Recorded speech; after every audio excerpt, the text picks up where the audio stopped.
Alors, je vous propose de commencer et les autres nous rejoindront. Donc, merci déjà à toutes et à tous de participer à ce webinaire dans le cadre de la Club Manager Academy, qui concerne donc l'emploi de sportifs étrangers dans le domaine du hockey, parce que depuis maintenant 7 ans, nous demandons une licence spéciale pour les joueurs qui ne sont pas européens, pour pouvoir participer à notre championnat Belgian League, comme chaque année, parce qu'on propose ce webinaire chaque année pour vous expliquer un petit peu les nouveautés.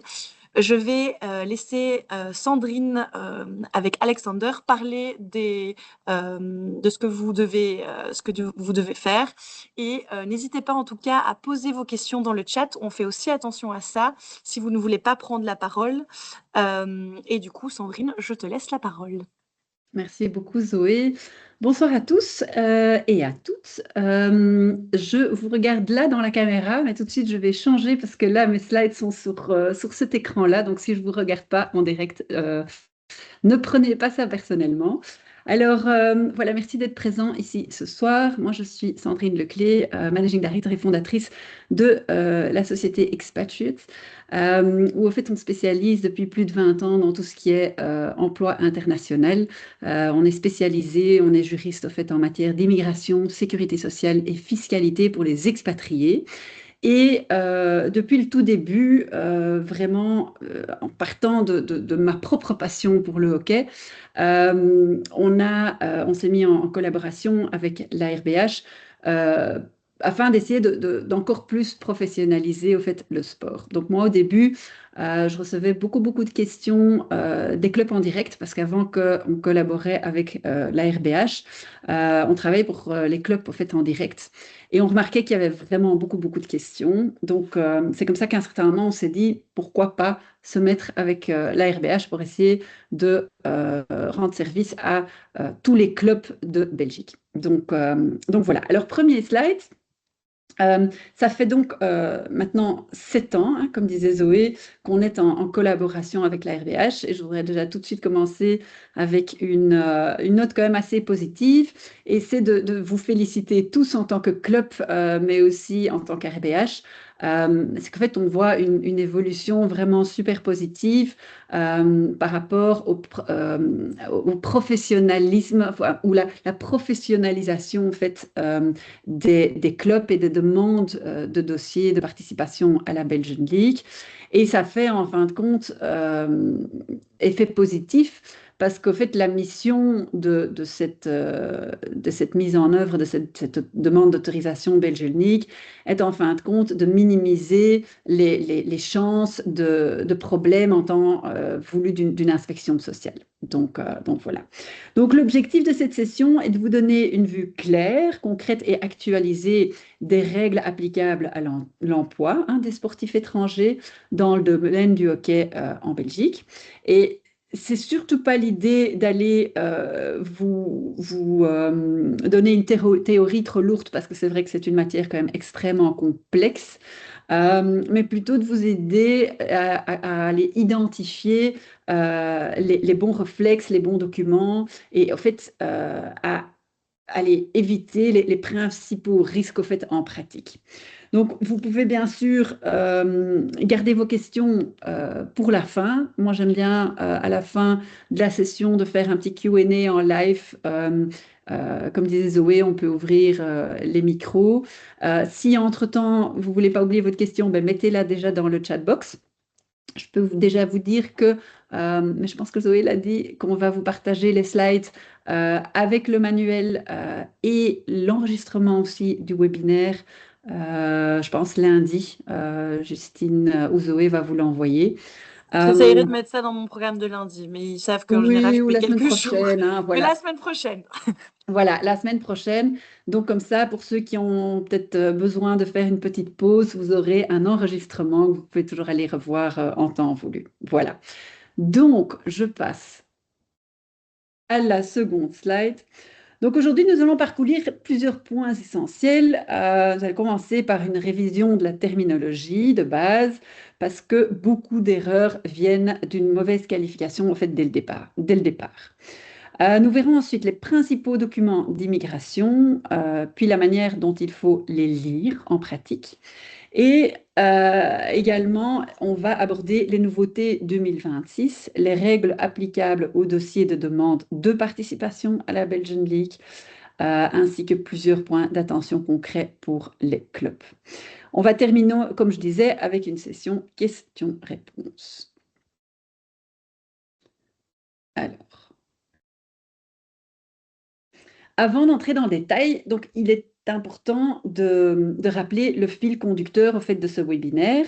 Et quand un club fait venir un joueur, un entraîneur ou un arbitre étranger, il ne suffit jamais de regarder uniquement la nationalité ou uniquement le visa. Il faut toujours analyser l'ensemble, le droit de séjour, le droit de travail et la durée prévue du séjour, la nature exacte de l'activité et la situation factuelle sur le terrain. Donc ça, c'est très important. Et c'est vraiment cette logique pratique que nous allons suivre tout au long aussi de la présentation. Donc pour la terminologie, la première distinction essentielle au fait à faire est celle entre le citoyen de l'Union et le ressortissant d'un pays tiers. Et cette distinction a des conséquences directes sur le droit de séjour, sur l'accès au marché du travail et sur l'obligation éventuelle de visa, ainsi que les démarches administratives à accomplir. Donc il faut également tenir compte de notions comme l'espace Schengen, la différence entre le court séjour et le long séjour, ainsi que les conséquences du Brexit qui a déjà eu lieu il y a plusieurs années, mais pour lequel on reçoit encore beaucoup de questions pour les ressortissants britanniques. Et en pratique, une mauvaise qualification de départ entraîne très vite un mauvais dossier ensuite. Donc ça, c'est quand même très important, c'est de connaître cette terminologie pour évaluer dès le début le dossier avant de faire donc cette fameuse demande à la Belgian League. Donc pour entrer plus en détail, sur le citoyen de l'Union, la base est clairement la libre circulation. Ça signifie qu'ils ont en principe donc le droit de séjour automatique en Belgique, ainsi qu'un accès au marché du travail. En revanche, lorsque le séjour dépasse les 90 jours, il existe une obligation administrative d'enregistrement. Donc on pense tout le temps, ou quand même très régulièrement, on pense, ah oui, mais c'est un Européen, je dois rien faire pour. C'est pas juste. Donc il faut toujours aller regarder aussi dans le cas où c'est un Européen, il faut aller regarder est-ce qu'il est déjà ici depuis plus de 90 jours sur 180 jours, donc 3 mois sur une période de 6 mois? Parce que si c'est le cas, aussi l'Européen, il doit faire des démarches pour s'enregistrer à la commune. Donc ça, c'est hyper important. Quand il s'agit d'un Européen, par exemple, qui retourne à la maison, donc admettons qu'il vienne faire les entraînements en semaine et alors il retourne chez lui. Admettons que c'est un Français qui habite tout près de la frontière ou à ce moment-là, c'est vrai que les 90 jours, on les calcule différemment parce que c'est vraiment 90 jours. euh, donc c'est la journée. Donc s'il retourne chez lui pour aller loger, les 90 jours ne vont pas cumuler, au fait. Donc ça, c'est aussi important à savoir. Donc les motifs de séjour les plus fréquents sont l'emploi, l'activité indépendante, les études, la recherche d'emploi, les ressources suffisantes ou le regroupement familial. Donc il faut toujours aller voir quand on a un citoyen de l'Union européenne. Déjà, quand il n'est pas belge, il faut se poser la question, est-ce qu'on peut vous demander une copie de votre titre de séjour pour pouvoir déterminer sur quelle base il va résider en Belgique. S'il n'a pas ce titre de séjour, c'est que forcément, c'est un citoyen de l'Union qui est en commute, en fait, qui va faire des va-et-vient et qui n'a peut-être pas forcément un droit de séjour encore en Belgique, mais au fil du temps, peut-être qu'il devra en obtenir un.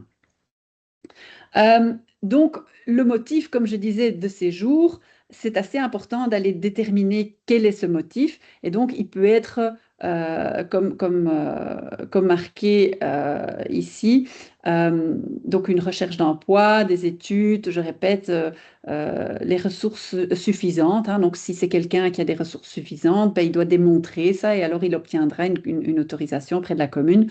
Ou souvent le regroupement familial aussi peut poser donc cette base pour obtenir ce droit de séjour.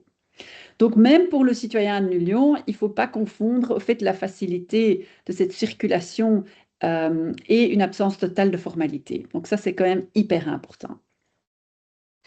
Alors, pour les pays tiers, pour les ressortissants en fait, de pays tiers, la logique est très, très différente parce qu'ils ne bénéficient pas donc de ce droit de séjour automatique. Leur présence en Belgique doit toujours reposer sur un motif légal précis, comme ici aussi, l'emploi, soit une activité indépendante, soit des études ou un regroupement familial. Autrement dit, donc pour ce public, il faut toujours vérifier sur quelle base la personne est en Belgique. Et cette base lui donne accès ou non d'exercer donc une activité rémunérée dans sa vie de tous les jours, mais également dans le hockey si vous avez cette personne engagée par rapport à votre club. Donc ça, c'est quand même très, très important. Donc ici aussi, dans le slide précédent, je vous parlais donc qu'il fallait donc cette base pour obtenir cette autorisation de séjour.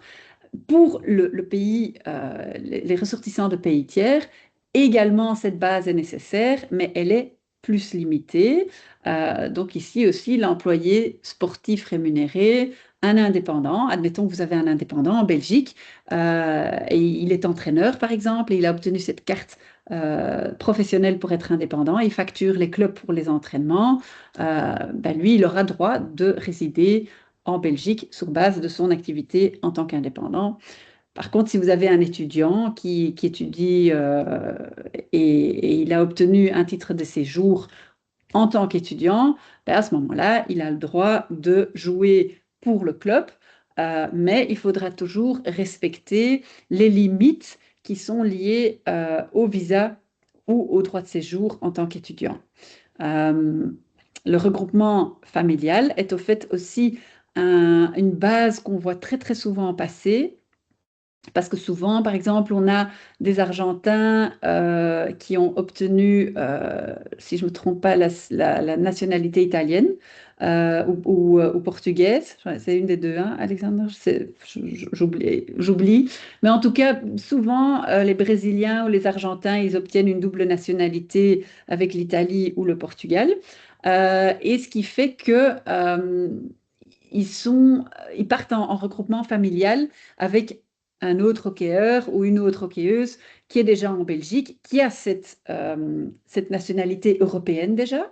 Et alors, ce qu'ils font, c'est qu'ils font un regroupement familial avec un citoyen de l'Union et basé sur ce statut, ils vont être dispensés de cette carte de travail ou de cette nécessité d'obtenir une autorisation de travail pour pouvoir gagner de l'argent en Belgique. Donc, ça pour les pays tiers. Alors, pour les documents d'immigration, un point fondamental pour les clubs, c'est de distinguer au fait le droit de séjour et le droit de travail. Donc, ce n'est pas forcément parce qu'on a eu un droit de séjour qu'on a un droit de travail. Donc, ça, c'est très, très important. Un visa ou un passeport, et c'est là où je trouve que dans le passé, par rapport à aujourd'hui, on a très, très fort évolué dans le sens positif du terme, c'est que souvent avant, le club recevait du joueur ou de l'entraîneur une copie du visa et on partait du principe qu'il pouvait tout faire en Belgique et gagner sa vie. Euh, mais ça, aujourd'hui, c'est plus le cas. Donc, les clubs sont vraiment très conscients du fait que quand on reçoit une copie du visa ou du passeport, ben, qu'on se pose plus des questions suite à ce document qu'on reçoit sous les yeux. Donc, un visa ou un passeport ne suffit pas automatiquement à autoriser une activité rémunérée en Belgique. Et selon les cas, il faut toujours examiner donc ce fameux permis de séjour, mais également le permis de travail, le permis combiné ou le permis, la carte professionnelle. Donc, le permis combiné, pour ceux qui ne savent pas ce que c'est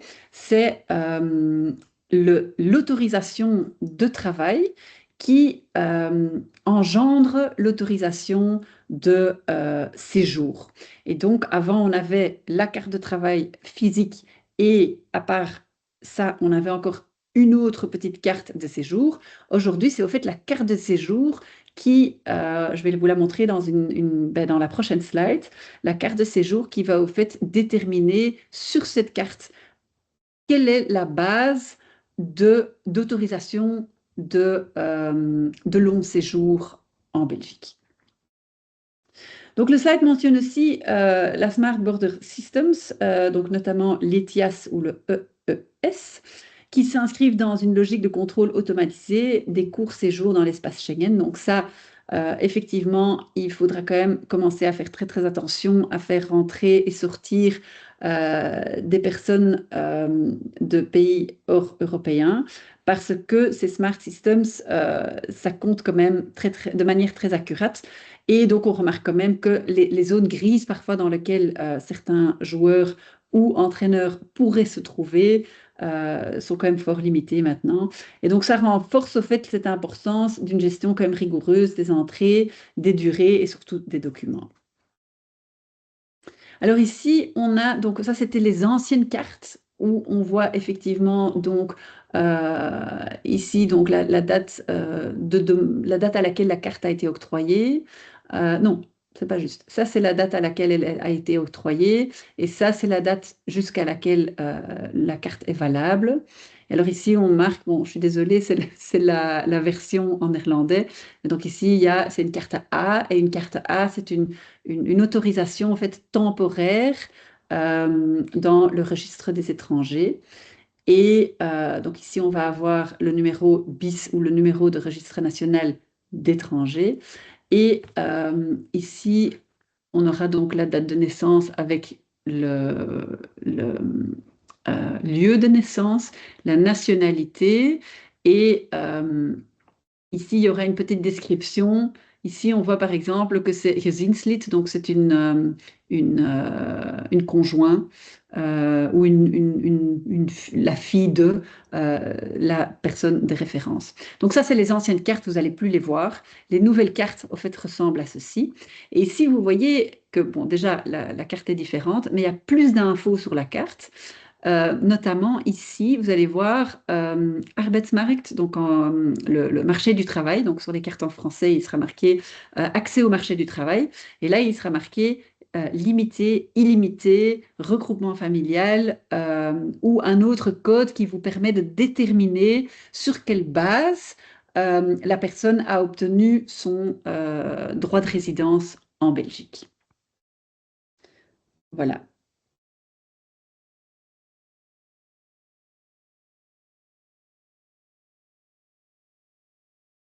Alors là, on va vous parler des dispenses. Donc, il existe certaines dispenses de permis de travail ou de permis unique. Donc, les permis uniques, c'est le permis combiné. C'est un autre mot, mais c'est la même chose.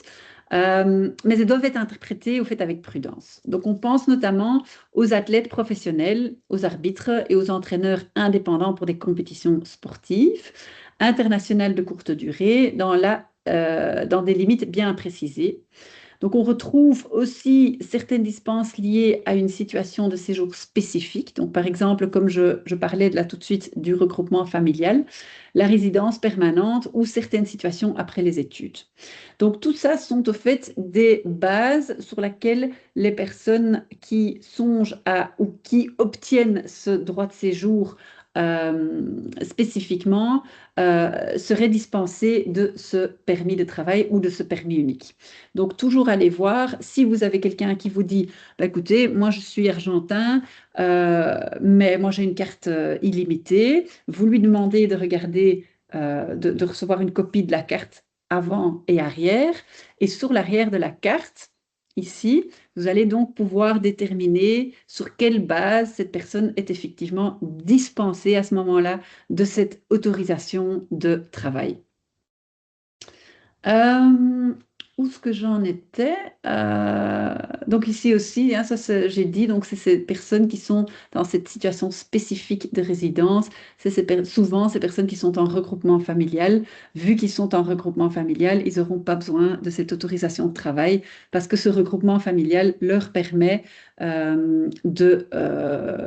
d'avoir accès au fait au marché du travail. Ou par exemple aussi une année de recherche hein, après l'achèvement des études. À ce moment-là, on peut obtenir un titre de séjour pendant 1 an qui permet au fait la personne de chercher un emploi fixe. Et ce titre, au fait, n'est pas lié non plus à un employeur spécifique. Or que parfois, un permis combiné ou un autre permis de travail sera lié à l'employeur spécifique. Donc, ce qui veut dire que, par exemple, dans le cas où vous avez un ressortissant non européen qui a un permis combiné, il travaille, par exemple, pour AB InBev, je donne un bête exemple, euh, il travaille chez AB InBev comme marketing expert. euh, et il vient vers votre club et il dit, voilà, moi j'ai mon autorisation de travail, j'ai mon autorisation de résidence et je veux jouer pour votre club et le club veut rémunérer la personne, en principe, la personne n'a pas le droit d'être rémunérée par le club parce qu'elle a uniquement obtenu l'autorisation de travailler pour AB InBev. Donc ça, c'est quand même assez important à savoir. Euh, donc, euh, donc voilà, donc si vous arrivez dans ce cas-là, posez toujours la question par email à info@ok.be. Ça arrive chez Justine. Si vous avez des hésitations, Justine pourra répondre. Si elle n'est pas sûre, elle va nous envoyer la question. Et si à ce moment-là, vous pouvez partager la copie du titre de séjour ou du cas échéant avec Justine, elle va nous le partager et on peut vous formuler une réponse sur la question très spécifiquement. Voilà, alors ce que moi, c'est au fait le slide qui pour moi est le plus important de toute la présentation. Euh, c'est que lors d'une inspection sociale, parce que c'est vrai qu'en tant que juriste, on part toujours du worst case, et c'est pour ça aussi que on fait ces webinaires, parce qu'on veut vraiment vous informer de ce qui pourrait se passer au pire des cas, parce que bien évidemment, on veut éviter que les clubs atterrissent dans la presse parce que certaines choses n'ont pas été suivies incorrectement. On a eu des exemples dans le passé. Mais donc, ce qui est hyper important, c'est que lors d'une inspection sociale, les autorités vont toujours vérifier la situation de fait.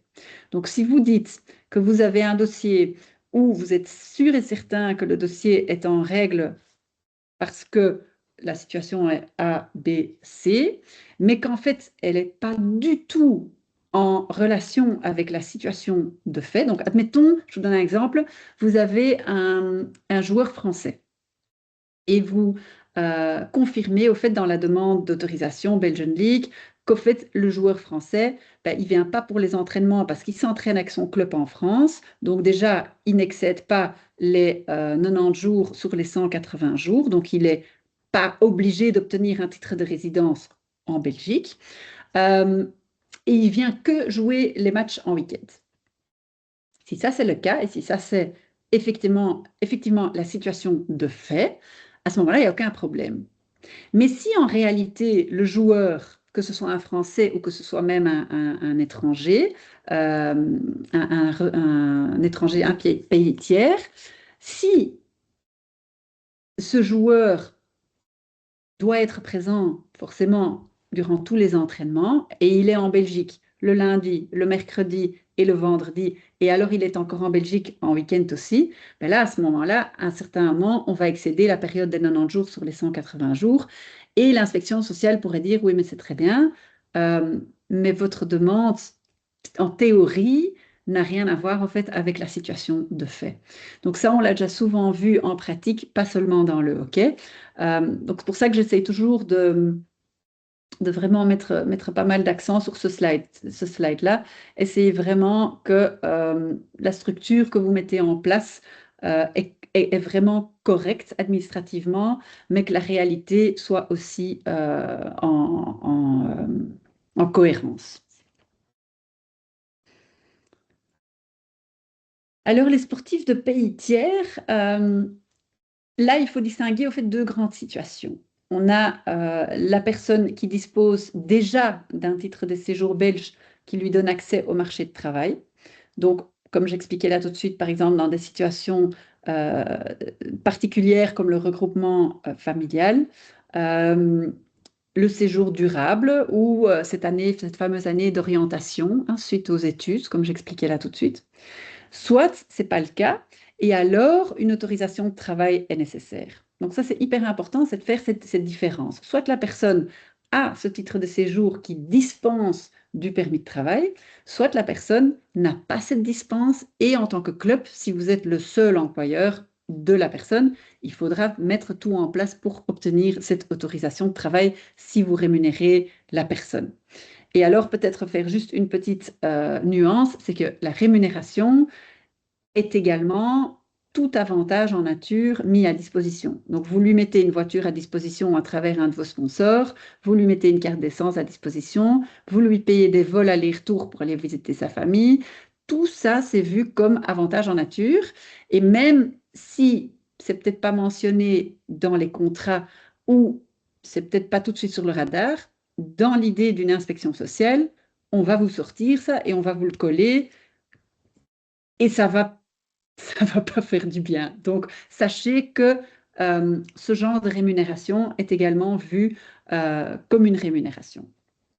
Euh, donc, il faut aussi rappeler qu'on est considéré sportif rémunéré, donc dès qu'il y a une contrepartie de travail effectué. Et cette contrepartie ne se limite donc pas à un salaire classique, mais donc, comme je le mentionnais, logement, frais, vol, avantages en nature ou autres prises en charge peuvent être aussi prises en ligne de compte dans le cas aussi donc d'une inspection sociale.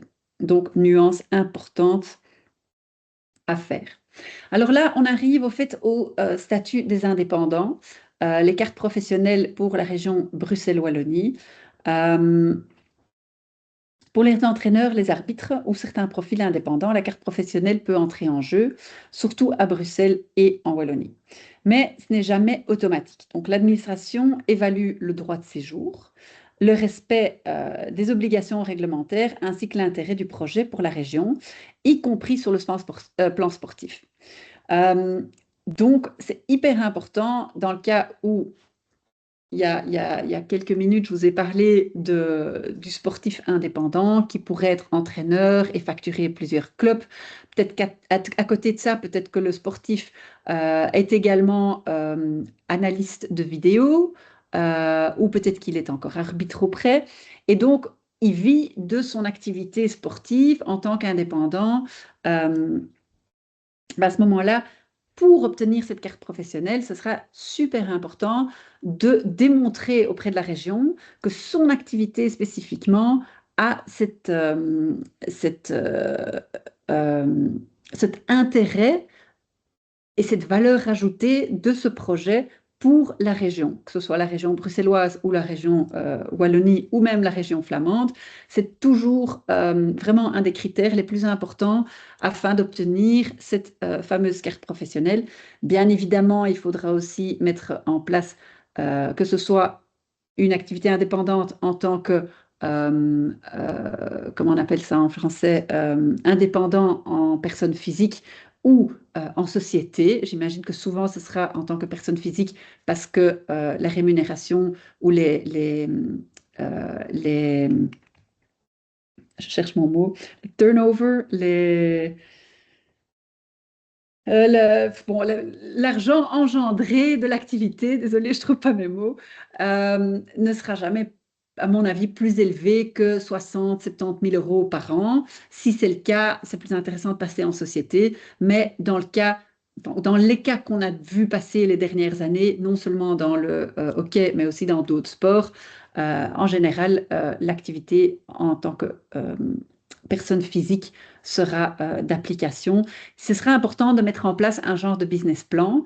Donc, ça aussi, c'est quelque chose qui est important parce que les chiffres vont être revus aussi par l'administration régionale pour voir, bon, c'est très bien qu'il ait une valeur ajoutée au niveau sportif, mais est-ce que, à côté de ça, ça va nous apporter une valeur ajoutée aussi au niveau économique. Euh, voilà. Donc ça, c'est quand même très, très important.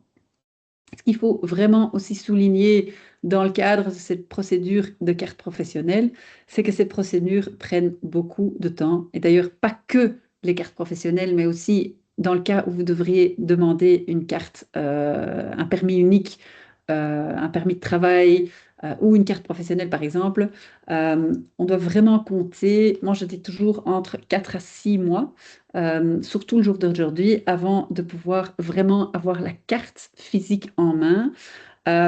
Donc, je sais que quand vous êtes occupé avec le scouting de nouveaux profils, enfin de nouveaux joueurs, partez déjà du principe que dès que vous avez quelqu'un en vue, qu'il faut déjà démarrer au fait les discussions sur comment est-ce que cette personne va, légalement venir en Belgique ou rester en Belgique, parce que souvent elles sont déjà en Belgique ou en Europe, mais alors il faut encore régulariser le séjour en Belgique.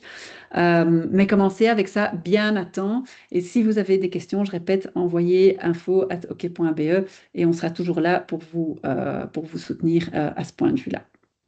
Donc, c'est clairement pas un truc qu'il faut mettre en place en last minute parce que vous n'allez pas être à temps pour que le joueur puisse démarrer à temps sa saison. Alors, nous passons à la slide numéro 13, la pratique, les points d'attention. Donc, dans cette partie, on quitte au fait davantage la théorie pour se concentrer sur les 3 axes. Les points d'attention, les nouveautés 2026 et les dossiers de participation à la Belgian League. Et donc, c'est souvent ici que les clubs ont plus de questions parce qu'en pratique, la difficulté n'est pas seulement de connaître la règle, mais de l'appliquer concrètement à temps avec les bons documents et bien évidemment la bonne lecture du dossier. Donc, là, le tableau qui est le plus important, c'est le tableau des seuils salariaux 2026 et des bases réglementaires régionales. Donc, vous voyez déjà tout de suite que pour la Flandre, Bruxelles et la Wallonie, il y a quand même des grosses différences au niveau des seuils, au niveau de la façon où c'est calculé. Ce qui veut dire, hein, on dit toujours qu'on va pour un fair play. Ben, malheureusement, dans ce qui dans ce qui concerne l'application de la législation au niveau immigration, c'est tout sauf du fair play. Et là, mes chers auditeurs, la Wallonie a beaucoup plus de chances que Bruxelles et la Flandre, parce qu'en Wallonie, vous voyez bien, les seuils salariaux sont nettement moins élevés que ceux en Flandre. Et là, quand on fait ce montant mensuel, quand on le multiplie par le nombre de mois qu'une saison dure, ben, on arrive quand même dans ces montants-là. Or qu'en Wallonie, ils ont tout compris et la Flandre devrait suivre tout aussi bien Bruxelles.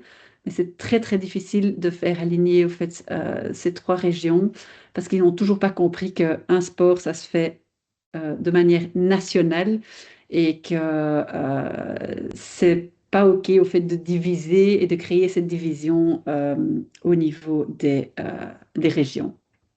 Voilà. Euh, tous ces seuils salariés aussi, vous allez les trouver dans le manuel. Donc, n'hésitez pas à aller reprendre ces seuils parce que c'est quand même très important de les appliquer. Donc, le message à retenir est que les montants applicables diffèrent donc de région et selon le profil concerné. Donc, il y a le profil sportif rémunéré, il y a l'entraîneur, le coach ou l'arbitre. Il faut donc toujours vérifier la région compétente, hein, donc parce que les seuils sont donc différents dans le cadre exact de la demande et en tirer donc ses conclusions. Autrement dit, on ne sait pas utiliser une logique uniforme pour tous les dossiers, malheureusement. Et la qualification du profil et la localisation restent vraiment essentielles. Alors, pour les dossiers de demande, pour tout joueur ressortissant d'un pays tiers, qui souhaitent participer donc à la Belgian League, un dossier complet doit être introduit. Je crois qu'entre-temps, la plupart des clubs savent comment faire. Si je ne me trompe pas, Alexandre, je crois que les documents rentrent assez de manière euh, uniforme. Je sais qu'il y a souvent des documents qui manquent, qui sont alors fournis par après. Donc, ce qu'on vous demande, c'est que la conformité des documents est assez donc essentielle parce qu'un dossier incomplet, au fait, ou non conforme, pourrait amener un refus, voire une sanction au fait de forfait. Donc, essayez, quand vous introduisez le dossier, essayez vraiment de remettre dès le début un dossier complet avec tous les documents requis. Le dossier doit être transmis en format PDF par email avec l'ensemble des pièces demandées. Donc, on a certains clubs qui sont hyper forts et qui nous font vraiment un PDF avec tous les documents dedans. Et à ce moment-là, c'est très très facile de le traiter, ce qui veut dire qu'en ayant même quelques heures, genre, vous pouvez vous attendre à l'autorisation. Euh, Essayez de ne pas oublier dans l'ensemble de ce format PDF d'avoir le formulaire signé. Très souvent, on reçoit le formulaire, mais il n'est pas rempli ou il n'est pas signé. On aura aussi besoin d'un passeport, d'un visa, la preuve de séjour, l'éventuelle autorisation de travail et attestation du club sur le type du contrat et sa durée. Et alors, le point pratique le plus important, c'est comme je le disais, envoyer un seul dossier complet et structuré, parce qu'en effet, dès qu'un dossier est incomplet, ça va ralentir en fait toute la procédure afin de vous octroyer cette autorisation qui souvent est très urgente parce que vous voulez avoir votre joueur aligné durant le premier match. Euh, alors, en pratique, le regroupement familial, comme j'en ai déjà beaucoup parlé, euh, requiert un petit peu une attention particulière parce qu'il est souvent perçu comme une solution simple, alors qu'il comporte en fait plusieurs implications. Donc, on voit beaucoup de dossiers rentrer en regroupement familial parce que c'est vrai que c'est simple, c'est vrai que on obtient très souvent et rapidement de la commune le document nécessaire pour pouvoir déjà mettre toute l'administration en marche. Mais n'oubliez quand même pas que souvent, on dit pas seulement dans le hockey, mais on dit très souvent aux personnes avec qui on traite qu'il faut quand même pas oublier qu'on parle de personnes. Parfois, dans le basket, par exemple, quand on fait les transferts pour les Américains qui doivent venir, on a les clubs qui nous disent, voilà, ça c'est la personne qui doit venir, vous vous mettez en contact avec les agents et en dehors les 48 heures, cette personne doit être là. Et alors, on est quand même souvent là pour mettre le frein en disant, écoutez, on parle quand même d'une personne qui déménage, qui a forcément l'habitude de changer de club régulièrement, mais il faut quand même aussi toujours donner le temps aux personnes d'obtenir les documents nécessaires comme l'attestation de bonne vie et mœurs, comme parfois un certificat de naissance dûment légalisé. Et c'est quand même un gros stress pour ces personnes et vous n'avez pas envie d'avoir votre joueur sur le terrain hyper stressé parce que les procédures d'immigration ont été mises sous pression. Donc, n'oubliez pas, dans le cas aussi de ce regroupement familial, que il y a aussi des aspects fiscaux, hein. Donc, quand on met en marche ce regroupement familial pour obtenir donc cette dispense pour un des deux, euh, la personne qui va en regroupement familial doit signer ce contrat d'habitation, de cohabitation légale, ce qui veut dire qu'il va être vu un peu comme un couple marié, et ce qui veut dire que ils vont devoir introduire une demande allez, une demande, c'est pas une demande, une déclaration aux impôts mutuelle. Donc tout ça, c'est quand même important de tenir en compte.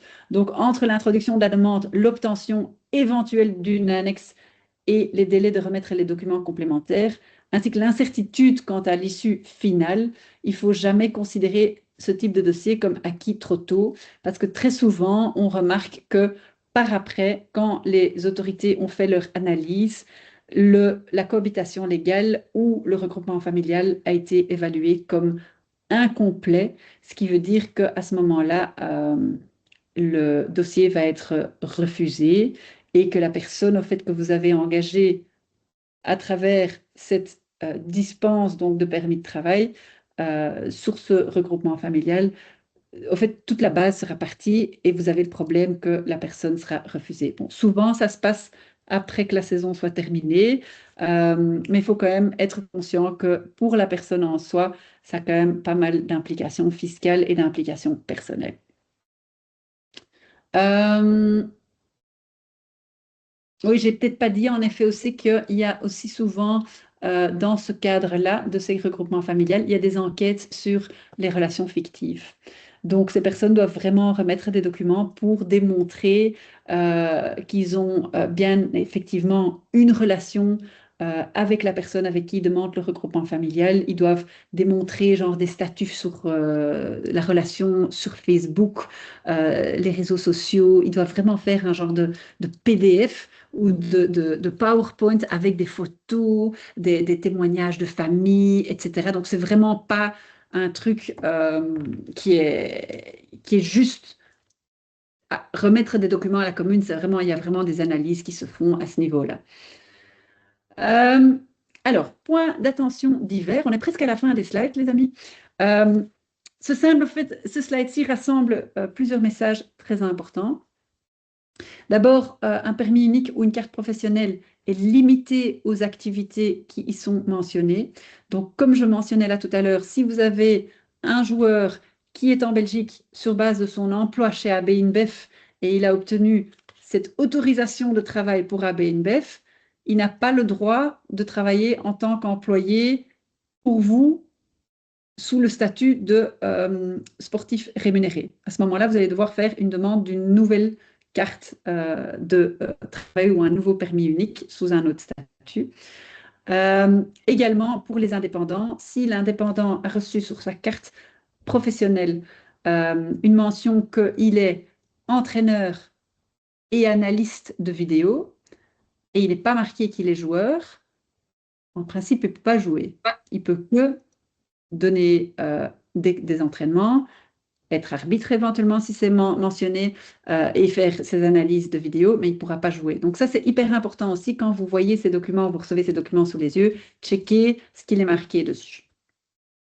Ensuite, on a tous les joueurs, les entraîneurs ou les bénévoles non belges doivent au minimum pouvoir présenter un document de séjour valable. Donc, aussi vos bénévoles, s'ils sont non belges ou non européens plutôt, demandez quand même toujours de voir un document. Et je vous conseille aussi que si c'est quelqu'un qui est souvent au club, euh, demandez une copie pour votre dossier administratif.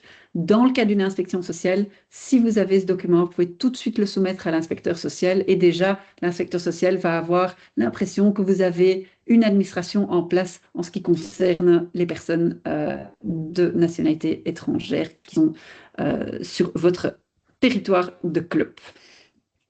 Euh, il faut aussi rappeler qu'un visa, hein, donc le visa qui est collé dans le passeport, ne dispense en principe jamais d'un permis de travail, sauf exception très spécifique des Working Holiday Visa. Donc le seul visa qui vous donne cette dispense de permis de travail, c'est le Working Holiday Visa. Et alors, ce qu'on voit aussi souvent passer, c'est que lorsque une demande de nationalité est en cours, la personne reste jusqu'à la délivrance effective du passeport européen, juridiquement considéré comme ressortissant du pays tiers. Donc, aussi longtemps que vous n'avez pas le passeport sous les yeux, que la personne non européenne est devenue européenne, hein, souvent on voit, oui, mais la procédure est en cours pour la nationalité italienne. Aussi longtemps que vous n'avez pas le passeport sous les yeux, posez la question via info@ok.be. Parfois, quand on a vraiment les documents sous les yeux, comme quoi la nationalité a été octroyée et que la procédure est déjà en cours avec l'administration communale en Belgique, on peut vous autoriser cette participation à la Belgian League, mais ce n'est pas le cas dans tous les cas. Donc, n'hésitez pas de nous envoyer si vous avez des questions à ce niveau-là. Euh, et enfin, le départ de Belgique ne doit jamais être négligé. Donc, dès que vous avez quelqu'un qui quitte le territoire, important de faire en sorte que la radiation auprès de la commune soit en ordre, clôturer les autorisations. Donc, si vous avez obtenu un permis de travail, faites en sorte que les instances régionales soient au courant que la personne ne travaille plus pour le club. Euh, Faites en sorte que les aspects fiscaux soient en ordre, que la sécurité sociale et les accès numériques doivent être gérés correctement pour éviter des blocages dans le futur. Parce que si vous ne faites pas ça correctement, ou la personne en question ne le fait pas correctement, et c'est un petit peu une responsabilité divisée, euh, admettons que dans 2 ans, vous voulez faire revenir la même personne, parce que ça se fait quand même régulièrement, la personne pourrait être limitée parce que ça n'a peut-être pas correctement été fait dans le passé. Allez, ou sa radiation n'a pas été faite correctement dans le passé. Alors, au niveau des plateformes digitales gouvernementales, on a le guichet unique qui est fédéral pour le permis unique. Donc, c'est le permis combiné dont je parlais plus tôt. On a le guichet d'emploi. Celui-là, il est régional. Donc, ça, c'est des procédures différentes et des plateformes différentes pour la Flandre, la Wallonie et la région Bruxelles-Capitale. Alors, là aussi, seulement les dossiers complets seront évalués. Euh, et euh, le dossier peut être suivi en ligne. Donc ça, c'est aussi assez important. Sachez aussi qu'il y a toujours un lien entre les plateformes de sécurité sociale et les plateformes du permis unique. Donc, de plus en plus avec les intelligences artificielles, on remarque quand même une forte hausse de contrôle et d'algorithmes qui sont lâchés sur les plateformes. De permis unique sur donc les plateformes immigration, sécurité sociale et fiscalité. Et on ne serait pas étonné que les algos aussi, hein, avec le ES et les contrôles qui vont se faire sur les 90 jours, sur les 180 jours en Belgique, de plus en plus, il y aura des red flags au fait qui vont se faire auprès des ambassades, auprès des douanes. Euh, donc, soyez quand même conscients de ça. Et donc, pour ce dernier site, il me reste à vous remercier. En matière d'emploi des sportifs étrangers, il ne faut jamais se limiter à la nationalité, ni au visa, ni à la lecture superficielle des documents. Il faut toujours analyser donc la combinaison entre le séjour, le travail, la durée, l'activité réelle et la situation concrète sur le terrain. Et avec une bonne lecture du dossier dès le départ, on évite au fait beaucoup de risques de retard et de mauvaises surprises. Euh, donc voilà, il me reste à vous remercier pour l'attention à ce webinaire. Je suis très consciente que c'est une matière qui est extrêmement compliquée quand on n'est pas déjà euh, voilà, quand on n'est pas déjà en relation avec cette matière. Mais là, j'aime bien référer au manuel. Donc, ce manuel, c'est un manuel, pour ceux qui ne le connaissent pas encore, de environ 100 pages, qui existe depuis 7 ans entre-temps. Donc, la base reste toujours la même. Et ce qu'on fait au fait de chaque année, c'est qu'on fait une revisite, une revue des changements de législation par région.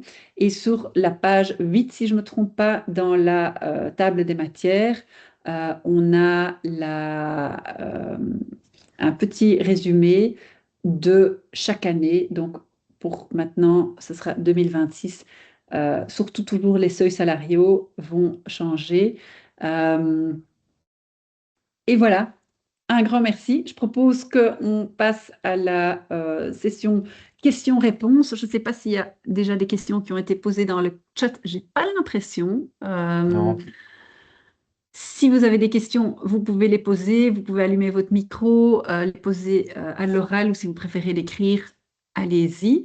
Sinon, si vous n'avez pas de questions et vous avez par exemple des questions dans un quart d'heure et on n'est plus ensemble, vous pouvez les mettre sur email à info@ok.be et Justine Maya les rassemblera. Et ce qu'on peut faire à ce moment-là, c'est qu'on peut vous revenir avec un petit document qui rassemble les questions et les réponses. Voilà. Je sais pas, Alexandre, si tu avais encore quelque chose à rajouter. Euh,